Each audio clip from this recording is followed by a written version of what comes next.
Programa Cultura Geral. Apoio Faculdades Milton Campos. Venha ser referência. Estude com quem já é. E IEPREV, em defesa da Previdência.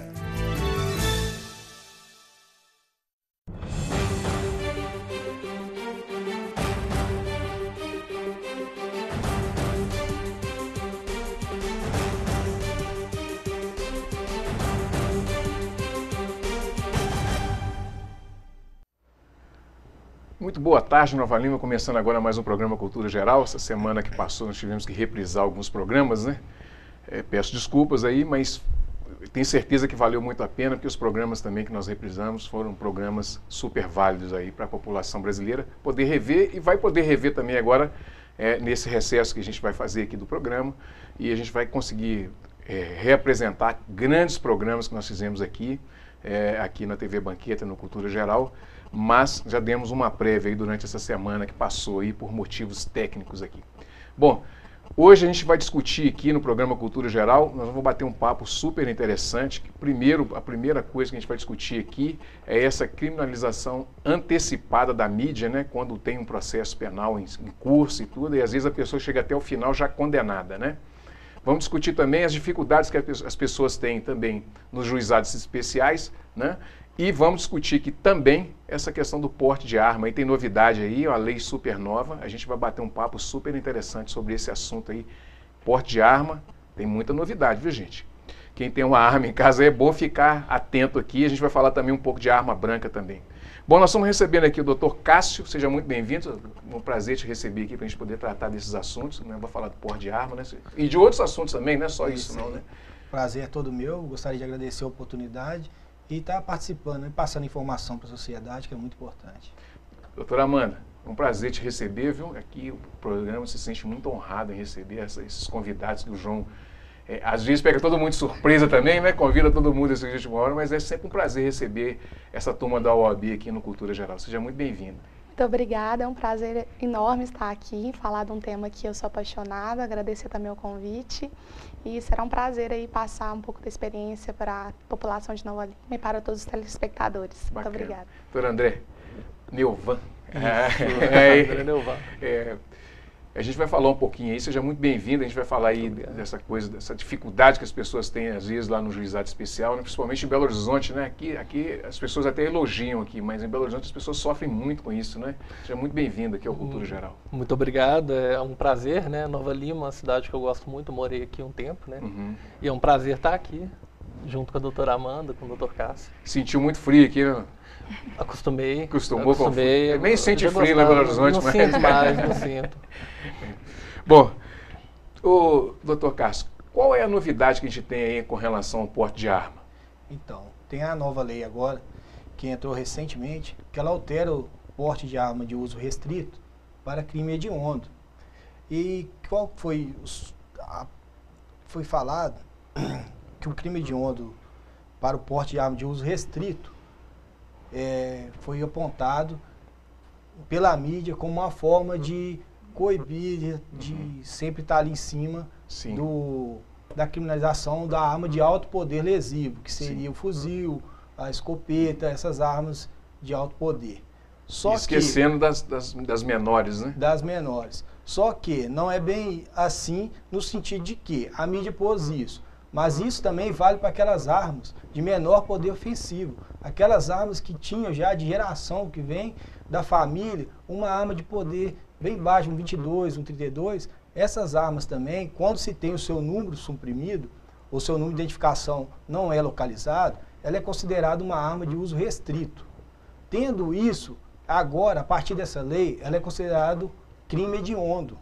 Então, a pessoa que for pego, mesmo com essa arma, que não é essa arma que for posta pela mídia, é uma arma de poder ofensivo, que seja esse 22, um 32, um 38, que não tenha numeração, ou vulgarmente diz, a numeração raspada, essa pessoa vai responder pelo crime hediondo. Então, o crime hediondo, ele não vai poder, como diz a Constituição Federal, ele não pode ter a fiança, torna-se um crime inafiançável, um crime que não tem graça nem indulto. O que seria isso? A anistia. Então, assim, não teria o perdão, entre aspas, né, judicial, que seria uma, como diz a população, uma brecha judicial, não teria. Então, ele teria que cumprir essa pena inicialmente fechada. Pessoa que tenha uma arma em casa, qual que é o caminho? Ela pode entregar ela para as autoridades? Como é que ela deve fazer isso? Ela chama, o ideal seria chamar a polícia em casa, levar na delegacia, porque ele corre o risco, né, nesse trânsito assim, de estar levando da casa dele até a delegacia, de sofrer uma batida policial e acabar sendo preso. Certo. A lei, o Estatuto do Desarmamento veio para isso, né? Na época teve um tempo que podia se entregar, mas ainda existe isso. Tem que procurar a autoridade competente, informar da situação e informar o manuseio dela. Eles podem até estar emitindo uma guia de transporte que você vai pegar ela, levar com essa guia de transporte. Você pode levar ela no local que eles informarem que essa arma vai ser levada à destruição. Se for uma arma que existe um número, que existiu um registro anterior no nome de um parente ou de um ente, seria pegar e tentar, junto à polícia competente, tentar pegar esse registro e atualizar ele no nome dessa pessoa. Para a pessoa conseguir um porte de arma, quais são os caminhos que ela tem que pegar? Hoje é muito difícil a pessoa adquirir um porte de arma? O porte de arma hoje, embora a lei traga como acabou o porte de arma, não é bem assim. Existe a maneira de conseguir, mas existe o teste de aptidão que tem que ser feito e o teste psicológico que tem que ser feito. Esses dois testes, a partir daí, você tem que entregar toda a documentação que é exigida pela Polícia Federal. Essa documentação é analisada junto com uma declaração de necessidade. O que tem acontecido é que a Polícia Federal não tem aceitado a declaração como uma forma plausível para se adquirir a arma. Então, normalmente, para se adquirir essa arma, nessa declaração tem que constar, normalmente, alguma coisa que vai lhe trará a necessidade de estar portando essa arma. Não uma coisa simples como simplesmente uma segurança, mas sim um bem maior tutelado que seria a vida estando em risco. Doutor André, depois eu vou colocar a doutora Amanda nessa conversa aqui. Claro. Quais são as dificuldades que as pessoas têm lá no juizado especial? Você chega lá, está sem advogado, quer juizar uma ação? Pois é, o juizado ele veio com uma ideia de solucionar o acesso à justiça. A princípio seria isso. No artigo 9º lá da Lei 9.099, que é a lei que regulamenta os juizados especiais, diz que abaixo de 20 salários mínimos eu posso postular sem a necessidade da intervenção, da representação por um advogado. Na prática isso gera muitos problemas. A gente gosta de fazer muita analogia, né, quando vê um cliente, a gente pega muitos problemas relativos à pessoa que instaurou um processo sozinha e não teve um conhecimento técnico, esbarrou em questões que são inerentes do direito, porque o direito não é uma fórmula pronta, o direito tenta se adaptar à vida, é a vida ao direito, e acaba que o advogado tem que tentar consertar depois. Isso acontece muito, muito. E a gente faz analogia com a medicina, como se automedicar, né, uma coisa muito parecida, porque o advogado representa a parte, o juiz não representa ninguém. Os serventuários, eles atendem a todos, né, as duas partes do processo, no caso, ou mais, né, tem processo tem mais. Mas, enfim, então, são muitas dificuldades, desde a preparação do processo, no caso do consumidor, né, eu trabalho muito com o direito do consumidor, desde a preparação, da documentação, até o momento do procedimento, o momento de pedir uma prova, as partes sim, no recurso, são vários problemas dentro dessa linha. A pessoa que tem um problema, por exemplo, ela não constitui advogado do primeiro momento. Quando ela vai para o segundo momento ali, que precisa de apresentar um advogado, que é uma instrução, né? No recurso. No recurso, aliás, ela precisa apresentar o advogado. Na maioria das vezes, qual o tipo de prejuízo que a pessoa pode ter? Olha, eu gosto de falar que desde a conciliação ela tem um prejuízo. Porque no juizado especial funciona da seguinte maneira. Eu instauro um processo, às vezes contra uma multinacional, um banco, e chegando lá, eles vão me apresentar uma contestação em audiência. E aí varia, tem juízes em algumas regiões que permitem que que a parte faça uma impugnação àquela contestação depois. Dê um prazo, fala, ó, daqui a 5 dias você apresenta, né, uma impugnação ao que os advogados daquele banco falaram, né? Ou não, normalmente, o que funciona em Belo Horizonte, por exemplo, né, em Contagem também é muito assim, tem que ser na hora. É verbal. Você tem que ler aquela petição, às vezes, de 15 páginas, né? Até nós que somos advogados temos uma certa dificuldade, né? A gente briga muito por isso, porque você tem que ler uma petição e impugnar os pontos, porque aquilo vale mais para frente. Né? O juiz é obrigado a fundamentar uma sentença e ele tem que levar em conta tudo isso. E quando você deixa de falar naquela conciliação, você tem esse problema. E tem também a audiência de instrução, né? Onde precisa, nesse caso, o ideal é que tenha, né, um advogado para ouvir a testemunha e guiar, porque envolve uma questão muito técnica, né? Ainda tem muito problema com o consumidor ainda? Tem. Os problemas de consumidor, essa relação de consumo ainda gera muita demanda ainda? Agora, a gente está discutindo isso muito na OAB Jovem, né, de Minas Gerais, porque os juízes, em muitos casos, eles entendem que aquele transtorno que o consumidor sofreu por cobranças indevidas ou problemas com um produto com defeito, por uma devolução, compras via internet, foi um mero aborrecimento comum e não gera um dano moral. Em termos práticos, o que as empresas têm entendido? Que sai mais barato litigar até o fim, recorrer, do que resolver administrativamente, por um saque, por um serviço administrativo. Isso tem abarrotado o judiciário. Tem abarrotado, porque quem decide se tem acordo ou não é uma empresa multinacional, ela que dá o tom do mercado, e não o consumidor pequeno, que é um cidadão comum, ele nem quer procurar a justiça, né? Normalmente a gente ouve muito, não vou procurar a justiça não, porque vou evitar a dor de cabeça. Mas as empresas não, mesmo porque elas têm um aparato jurídico muito mais forte. E muitas vezes o consumidor não se prepara também, né? Não pega o número de protocolo de atendimento, que é essencial. Eu quis falar isso, eu anotei aqui. A empresa ela tem que juntar as gravações, mas só se o consumidor tiver um número anotado. É muito comum o juiz falar, olha, a ação é improcedente porque não tem provas suficientes para constituir o direito mínimo. E às vezes o consumidor confia muito no artigo 6º, inciso 8º do Código de Defesa do Consumidor, que fala da inversão do ônus da prova, isso, né? Mas ela não é absoluta, né? O mínimo, os elementos mínimos, como um comprovante de pagamento, né? A gente aconselha, tira foto, hoje tem celular, né? Muito fácil, tira uma foto, vai guardando os comprovantes, vai guardando o número de protocolo, tem uma caderneta para prevenir, porque isso tudo faz uma diferença muito grande lá na frente. Doutora Amanda, só não ficar de espectadora aqui ao vivo, né? Essa situação que nós colocamos aqui no início, que é das pessoas que já são condenadas antes de ser julgadas, né, até o final, né?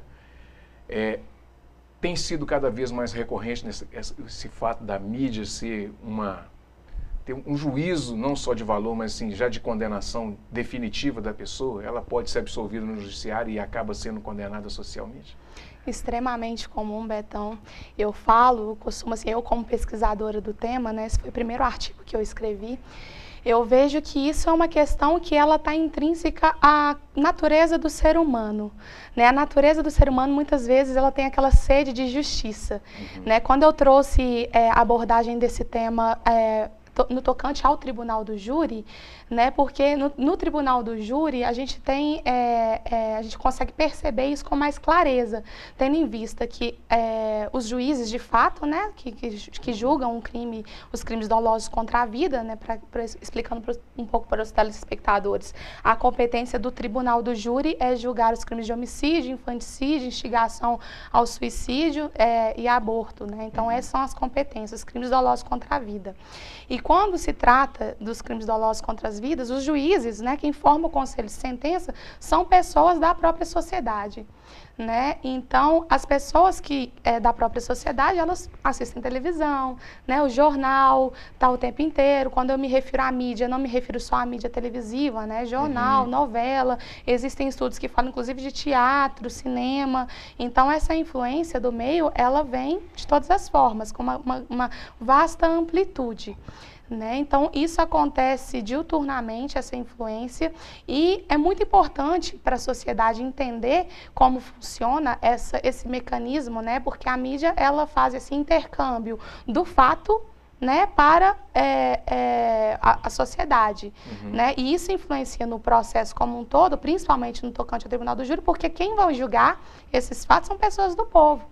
né? Então, no Brasil, em 1822, a natureza do Tribunal do Júri, a sua competência era de julgar justamente os crimes contra a imprensa, né? Depois foi com o advento da Carta da República de 88, né, foram surgindo vários princípios constitucionais que, inclusive, após a época da ditadura, porque é importante falar, né, nós esbarramos num problema, vamos falar assim, processual, porque nós temos a liberdade de imprensa, que é um princípio constitucional que também deve ser respeitado, né, o direito à informação, né, o Brasil mesmo passou por 21 anos aí de ditadura, que isso foi lutado, né, a duras penas, mas também nós esbarramos com os direitos da pessoa, os princípios constitucionais, né, que é o princípio da dignidade da pessoa humana, que é totalmente ferido quando ele tem um acusado ou um investigado, né, na fase de inquérito policial,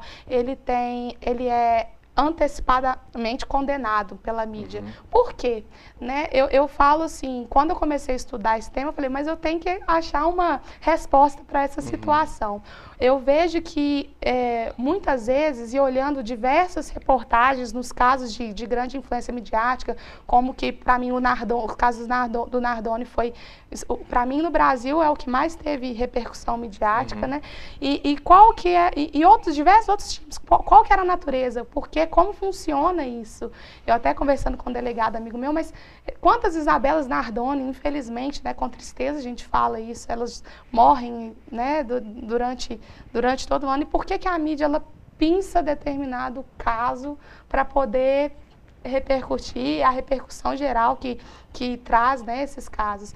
Muitas vezes a gente vê, eu fui observando, né, sistematicamente, que são casos em que vão vender, né, o interesse financeiro, né, das empresas. Hoje em dia a gente tem, salvo engano, no mundo, com exceção da Cuba, Venezuela e China, no resto do mundo inteiro, todas as empresas, elas são de natureza privada, né, então tem esse interesse mercantil de vender uma informação, né, e a questão não é simplesmente, o problema não é transmitir a informação pura e simplesmente, como eu disse, né, é um direito, é um preceito constitucional também a liberdade de imprensa. A questão é que nós esbarramos e ferimos, por exemplo, um princípio constitucional e do direito penal, que é o princípio da presunção de inocência.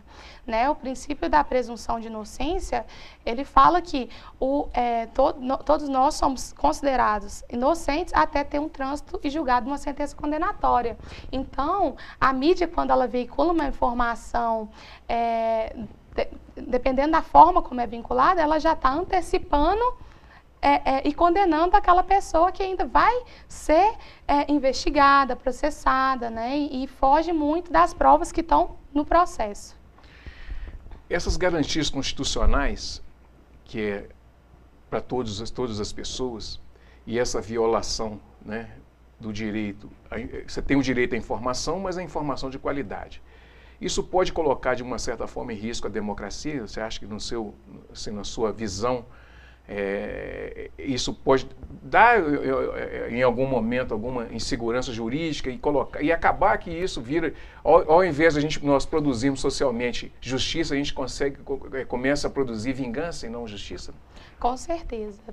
Acredito que sim, que fere sim o princípio da segurança jurídica, embora seja o preceito constitucional, né, o princípio da liberdade de imprensa, a questão é a regulamentação da forma como as informações, né, dos fatos, elas são veiculadas, né, para o telespectador.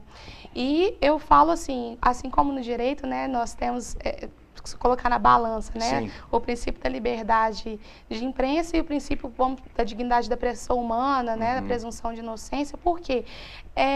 O que pesa mais, né? Porque a pessoa que ela vai responder um processo, o filho daquela pessoa, ela vai para a escola no dia seguinte, a gente não sabe se a pessoa foi condenada, se ela fez aquilo, se ela cometeu aquilo.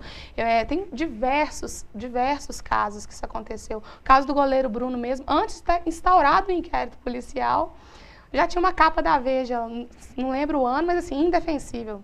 indefensável. Então, assim, isso acontece muito, principalmente, eu gosto muito de trazer isso para nós operadores do direito também, que nós como seres humanos, a gente é passível de influência, né? A gente é passível de influência em todos os aspectos e níveis, né? E quem dirá a pessoa do povo, que são os 7 jurados que vão julgar ali uma pessoa que vai responder uma pena altíssima, né? Assim, como é que trabalha isso no tribunal, professor? No tribunal tribunal do júri. Isso. Como é que trabalha essa coisa da influência das pessoas, assim? Olha, Betão, eu vou falar que é uma questão extremamente complexa, porque, como eu falei, um crime de grande repercussão midiática, né, um crime para ser julgado no tribunal do júri, por exemplo, em Belo Horizonte, existe a primeira fase do tribunal do júri, né, tem o juiz sumariante, que é o juiz comum, juiz togado, ele escuta as testemunhas, né, explicando um pouquinho do processo, e a partir desse momento, havendo indícios de materialidade de autoria, se aquela pessoa cometeu ou não um crime, né, o juiz ele pode pronunciar ou impronunciar o acusado. Né, pronunciando, ele vai ser julgado, né, no tribunal do júri por 7 pessoas do povo. Né? O que acontece? O crime de grande repercussão midiática, geralmente, ele nasce, acompanha-se assim, aconteceu o crime, a gente pode ver Nardon, Isabela Nardon, o goleiro Bruno, Susana von Richthofen. Então, assim, existe uma intervenção o tempo inteiro, quando a mídia começa a intervir num processo penal, é desde o início. Eu gosto então, assim, a pessoa, demora 4 anos, vamos supor, para um exemplo, para julgar um crime de tribunal do júri, né? Até esse crime ir para plenário do júri, a pessoa, a população, até nós mesmos, operadores de direito, a gente já foi totalmente influenciado, maculado pelaquela informação que está vendendo na mídia, o que é um grande problema, porque nós, como operadores do direito, né, nós temos o dever de observar as provas que elas estão nos autos. Né? Então, tem até um bordão, né? O que não está no mundo não está nos autos. Então, se não há prova concreta, passível de condenação ou absolvição daquela pessoa que está respondendo um processo penal dentro dos autos, torna-se um julgamento totalmente inseguro. Muito bem, deixa eu fazer um intervalinho, rapidinho, daqui a pouquinho a gente está de volta com mais Cultura Geral.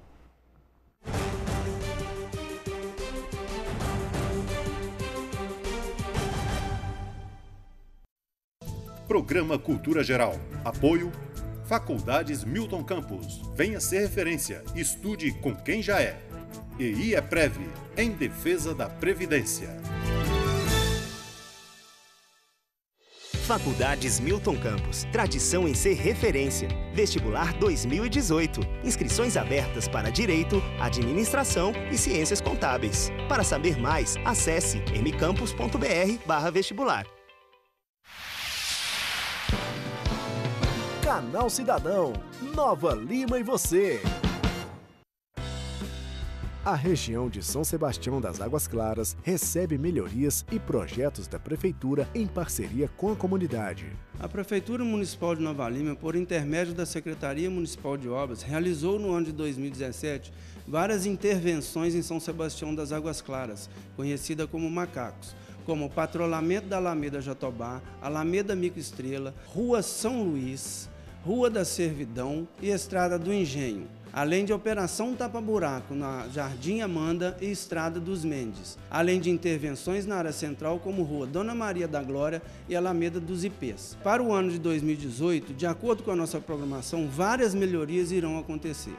O governo realizou ainda as obras de reconstrução do piso da Rua 12 de Julho, reconstrução do piso na Alameda dos Ipês, forragem com minério e terraplanagem no Parque do Engenho e Jardim Amanda, capina, limpeza de bocas de lobo, pintura de meios fios e remoção de entulho e lixo. Fala, cidadão! A Prefeitura de Nova Lima está fazendo serviços de melhorias nas vias públicas de São Sebastião de Águas Claras. E a Bacia Viva, com a participação da comunidade, está fazendo calçamento ecológico e está ficando muito bonito. Para realizar mais ações, a Prefeitura conta com a participação da comunidade, como no curso prático oferecido pelas empresas Bacia Viva e a Vale. Com o assentamento do piso Pavier, conseguimos atingir 4 objetivos. unir e envolver a comunidade, escola, empresas, comerciantes, capacitar assentadores, pessoas da comunidade local, transformar um problema ecológico rejeito de mineração em solução e recriar espaços para a população. Saiba mais sobre as ações da Prefeitura em nosso site www.novalima.mg.gov.br, nas redes sociais Prefeitura de Nova Lima Oficial e no jornal A Cidade.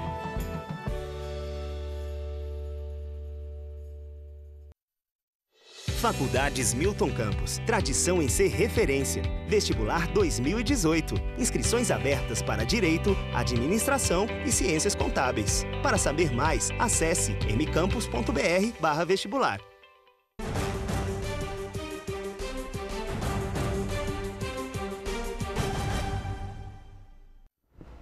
Muito bem, voltando aí com cultura geral. Doutor André, quais são... A gente estava falando aqui nos bastidores que depois que acaba, a gente vai para o intervalo, a gente continua o programa, viu, gente? Os fatos que os consumidores deveriam se atentar, quais seriam as dicas mais importantes assim, para os consumidores? Sim, nós temos que falar com os telespectadores, sim, sobre esse caso, porque é uma grande questão. A ideia não é que sempre instaure um processo com um advogado. Talvez, sim, seja uma boa saída instaurar sim um advogado. A grande questão é que deve-se atentar que não existe um espaço ali na lei onde o juiz pode decidir, de acordo com a convicção dele. Isso existe, e isso depende de como o consumidor demonstra os fatos naquele processo. E aí ele tem um momento certo de mostrar, ele tem as ferramentas para demonstrar que ele realmente sofreu com aquela situação. Ele deve pedir para poder produzir prova testemunhal quando tiver testemunha, sim, do sofrimento dele, porque tem muitos juízes que entendem que ele não comprovou o dano moral. Comprovou o fato, comprovou a falha na prestação de serviços, mas ele não comprovou o sofrimento, a intensidade suficiente para gerar uma condenação. E ali seria um ponto importante, sim. Leve testemunhas, às vezes faça uma consulta anterior de viabilidade com um advogado, também pode ser uma saída, quando a causa tem um valor muito pequeno, né? A pessoa pensa, poxa, não vale a pena contratar um advogado, né? Sairia mais caro contratar um advogado. Também é um caminho interessante. Uma consulta valeria muito a pena, né? Vale. A gente tem os PROCONs, né? Também é um caminho. Né? É um caminho, pelo menos, uma consulta com o PROCON, um pedido administrativo no PROCON, não inviabiliza um posterior pedido de indenização. São coisas distintas. Às vezes eu vou no PROCON e em determinado momento eu posso procurar o PROCON para que troque meu aparelho celular. Eu comprei e veio com defeito, me atrapalhou. Troquei no PROCON, tudo bonitinho, mas eu penso assim, poxa, isso me gerou um sofrimento. Vou procurar o judiciário. Também é possível, não tem... Uma coisa não elimina a outra, né? A via administrativa não elimina. O importante é que o consumidor explore a ideia de que no judiciário a coisa não é pronta, é construída. Eu devo construir durante o processo a convicção do juiz, a convicção até minha própria de que aquela situação gera um dano, gera um dever de reparação, ou não, ou também o consumidor tem que pensar no momento de desistir, quando ele percebe, poxa, que eu não sofri tanto, né? Talvez seja o momento de eu recuar, também tem isso. Por isso, talvez a consulta com o advogado seria interessante antecipada. Essa questão assim, é muito complicado a gente falar isso, porque parece que a gente está advogando literalmente em causa própria, mas eu acho que essa orientação é importante, porque às vezes rola esse preconceito das pessoas, pensam, eu não vou lá procurar, mas quando na realidade ele deve procurar, que às vezes nem compensa, o advogado já orienta para ele, fala, acho que aí nem compensa você mexer com isso, ou compensa sim, né? No caso do direito, a gente tem o cidadão comum tem uma dificuldade, porque o direito envolve lei, envolve abstrações muito fortes, né? São coisas que não são palpáveis a princípio, mas que geram uma repercussão no mundo real. E a gente sempre usa, sempre que eu posso usar a analogia com a medicina, é um raio-x, é uma tomografia que você faz, né? Como você descobre, você não vai tomar uma medicação, fazer uma quimioterapia, sem descobrir exatamente que você tem um determinado problema que exige esse tipo de medida, né? Para não pesar a mão num tratamento desnecessário. O advogado, sim, é muito acessível, hoje é muito acessível, a gente tem muito advogado, né? A gente estava falando dos bastidores, né? Tem muito advogado no mercado, muito advogado bom, boas faculdades, sempre tem um parente, né? Tem um amigo, um conhecido, vale a pena procurar a OAB, Defensoria, PROCON. Sempre. Doutor Cássio, esse negócio do porte de arma para advogado, como é que ficou essa situação toda? Ainda não tem nada definido, né? Tem um projeto de lei que está em votação ainda. Teve um parecer favorável, porque aí volta na Constituição. Como já foi falado aqui, tem os princípios da Constituição. A Constituição rege que tem que ser igual, numa linha de hierarquia entre juiz, oficiais da justiça, como o advogado. Então, como tem que ser na mesma linha e eles têm o direito, esse projeto de lei foi proposto em cima disso, em cima de um pedido dentro da Constituição que liberasse o porte de arma para advogado. Mas isso ainda não é nada concreto, é um projeto de lei ainda, embora tenha um parecer favorável, mas ainda não tem nada certo. O senhor é a favor ou contra? Assim, vou te colocar numa fria. Assim. O João não contou para vocês isso não, mas de vez em quando eu faço isso aqui. Se você não quiser responder, não tem problema nenhum não. É só porque eu sou a favor do porte de arma. Uhum. Sim. Eu sou a favor. Sim. E arma branca, assim, tem nessa situação toda, a gente estava falando aqui, pô, a pessoa às vezes tem uma espada, tem uma faca e tal. Como é que fica toda essa situação assim com relação a essa questão de portar uma arma e às vezes a pessoa está com uma arma branca e sem saber que aquilo ali pode ser considerado uma arma? Então, isso é muito complicado. Até porque você falou espada, tem uma espada que ela tem característica, ou é semelhança ou é igual à espada utilizada pelas Forças Armadas. Essa sim é considerada crime, sim, e arma de uso restrito. Ela está na norma da Polícia Federal e ela é considerada arma de uso restrito. Já a faca é mais complicada ainda, porque se for olhar pela lei, como eles falam no dito popular, tem que ter 2 dedos só de lâmina, porque no caracterizado não daria para fazer uma perfuração fatal. Então, se for olhar, seria um canivete, uma coisa assim. E já tem punição, já tem casos ocorridos de polícia que encontra faca no veículo e é enquadrada a pessoa por estar portando aquela faca no veículo, mesmo sendo branca. Gente, vamos ficar atento aí nesse negócio aí. Quem tem um canivete, quem tem faca, quem tem essas coisas dentro do carro, tira tudo, né?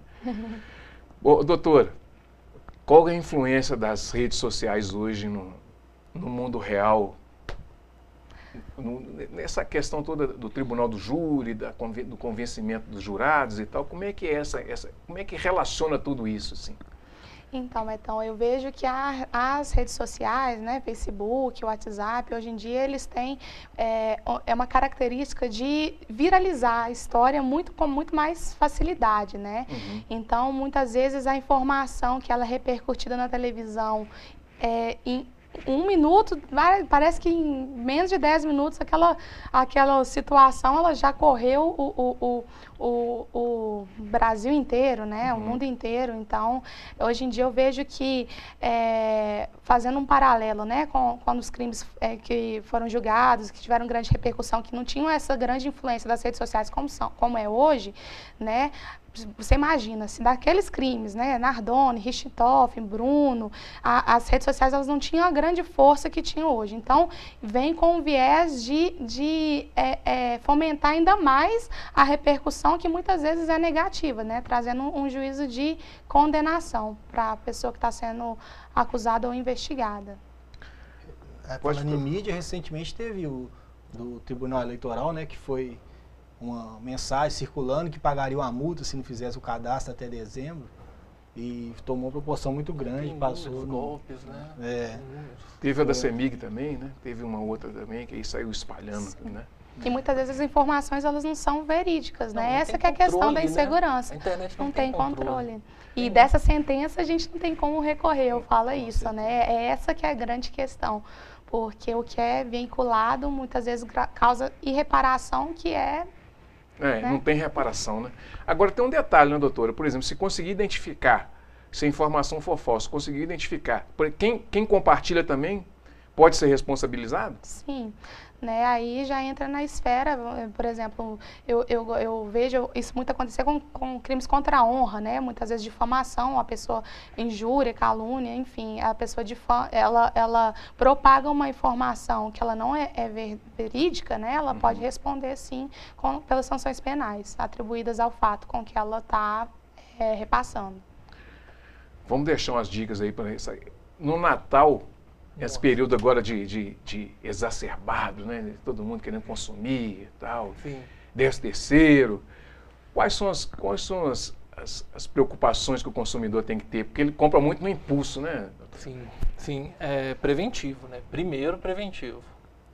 A gente veio com a ideia de falar do processo, mas sempre o processo a gente pensa nele como num jogo de xadrez, né? A gente pensa na jogada adiante. Então, tratou com empresas, sempre procure empresas confiáveis, né? Tá tendo muito golpe na internet, muitos golpes. Tem que testar os sites, realmente.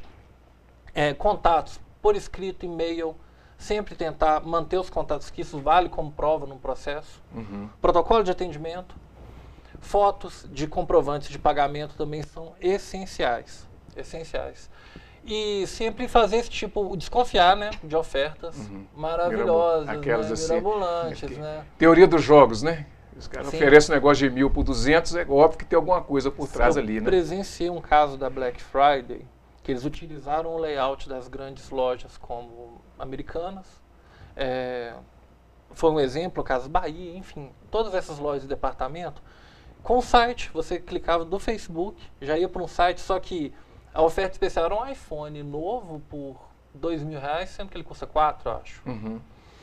E lá sempre, o único link que funcionava é compra agora, com boleto. Não aceitava nem cartão. Era um compra agora, assim, a oferta está acabando. Se você tentasse clicar em outro, no menu do site, dessas grandes lojas, né, da imitação, não funciona. Quer dizer, mas a pessoa está com tanto medo de perder aquela promoção, eles colocam um caráter de urgência tão forte, né, e um preço, a metade do preço de um objeto assim que é um sonho de consumo. Às vezes o filho pressiona, né, o meu tá louco com o celular. Né? E às vezes a pessoa cai, mas não pode, a gente tem que ter calma, promoção sempre vai existir. A gente está num momento econômico onde as lojas querem vender, elas, é cíclico, né? Eu costumo pesquisar o mesmo produto durante meses. Antes, e eu percebo que realmente aquela promoção imperdível que me fez até suar frio, falando, vou comprar esse produto, ela voltou várias vezes no meio do caminho nesses meses. Então a gente tem que ter essa frieza e procurar sempre o caminho do que é confiável. Doutora, foi um prazer recebê-la aqui, viu? Foi um prazer.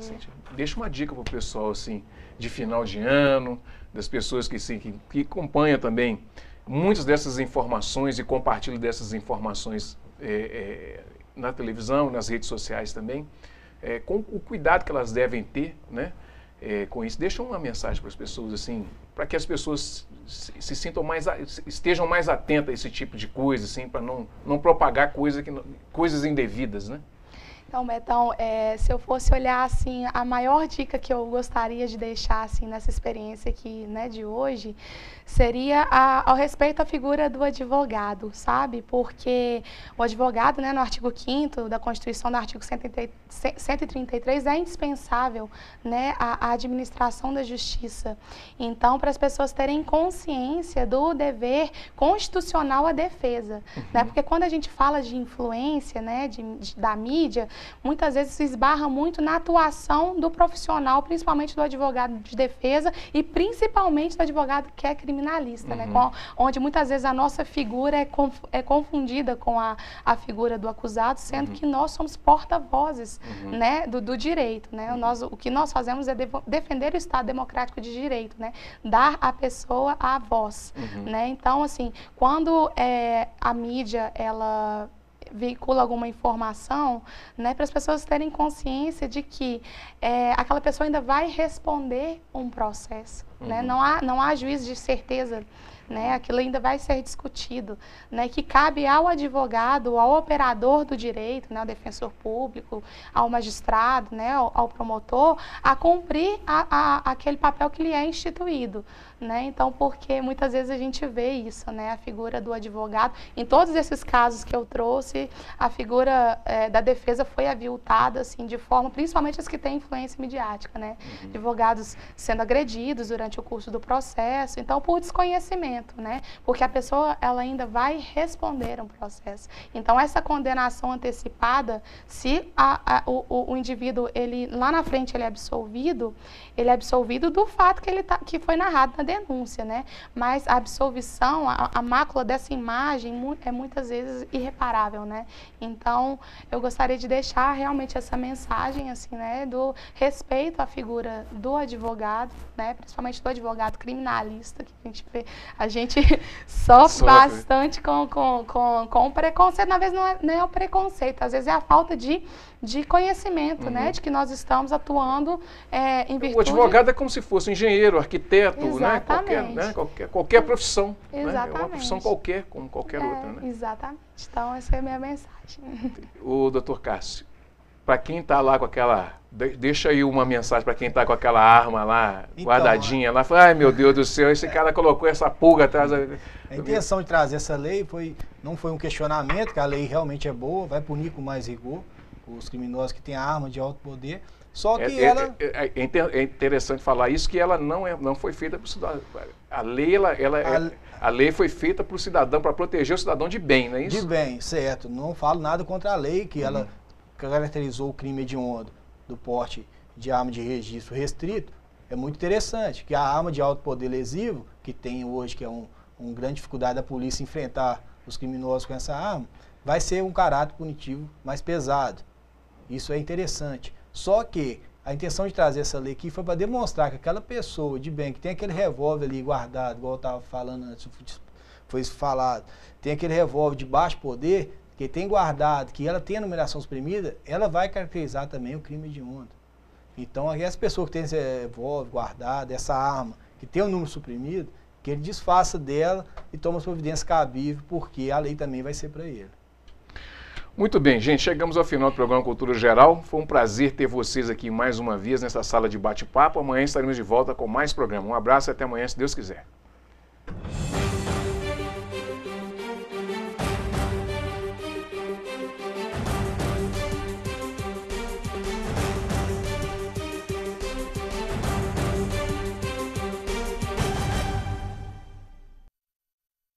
Programa Cultura Geral. Apoio Faculdades Milton Campos. Venha ser referência. Estude com quem já é.